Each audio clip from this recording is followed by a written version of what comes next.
బీసీలు అంటే ఒక ఓట్ బ్యాంక్గానే చూశారు. ఏ రోజు కానీ ఎప్పుడు కానీ బీసీలకు ఒక మంచి స్థాయి ఇచ్చిన పాపని ఏ ప్రభుత్వాన్ని పోలేదు.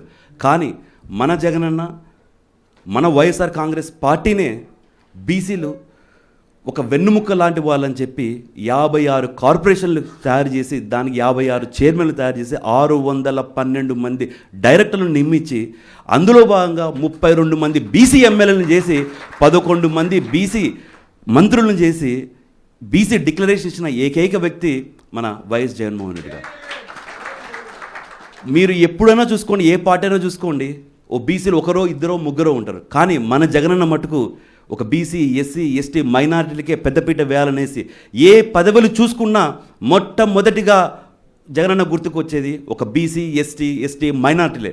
దానికి ముఖ్య నిదర్శనం ఈ రమేష్ ఒక చిన్న సాధారణ కుటుంబంలో జన్మించి మా నాన్నగారు ఎప్పుడో ఒక 20 సంవత్సరాల కిందట వైఎస్ రాజశేఖర రెడ్డి గారి హయాంలో మున్సిపల్ చైర్మన్ చేశారు.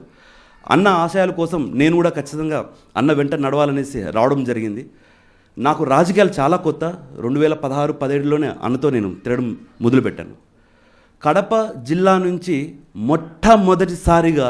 మొట్టమొదటిసారిగా యాదవ సామాజిక వర్గం నుంచి చట్టసభల్లో అడుగుపెట్టిన ఏకైక వ్యక్తి ఎవరన్నా ఉన్నారంటే వైఎస్ జగన్మోహన్ రెడ్డి గారి పుణ్యాన ఈ రమేష్ యాదవ్ అని చాలా గర్వంగా మీ అందరి ముందు తెలియజేస్తున్నాను. కడప జిల్లా నుంచి 4వ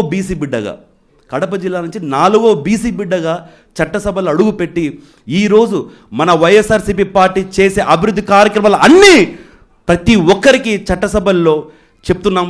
అది కేవలం వైఎస్ జగన్మోహన్ రెడ్డి గారి పుణ్యాన్ని అనేసి అన్నకి ఎప్పుడు నేను రుణపడి ఉంటాను. మన బీసీ బిడ్డల ఏ కష్టం వచ్చినా నష్టం వచ్చినా ఈ రమేష్ యాదవ్ ప్రతి ఒక్క అడుగు ఇంటికి అండగా ఉంటాడనేసి మనసు పూర్తిగా ఈ సభాముఖంగా తెలియజేస్తూ నేను ఈ పోరాటానికి సిద్ధం. మీరందరూ సిద్ధమా అని గట్టిగా అడుగుతున్నాను. ఖచ్చితంగా ఎటువంటి పరిస్థితుల్లో 2029లో వైఎస్ జగన్మోహన్ రెడ్డి అని నేను వినేంత వరకు మనం బీసీలందరూ కలిసి కట్టుగా పనిచేయాలనేసి మనస్ఫూర్తిగా కోరుకుంటూ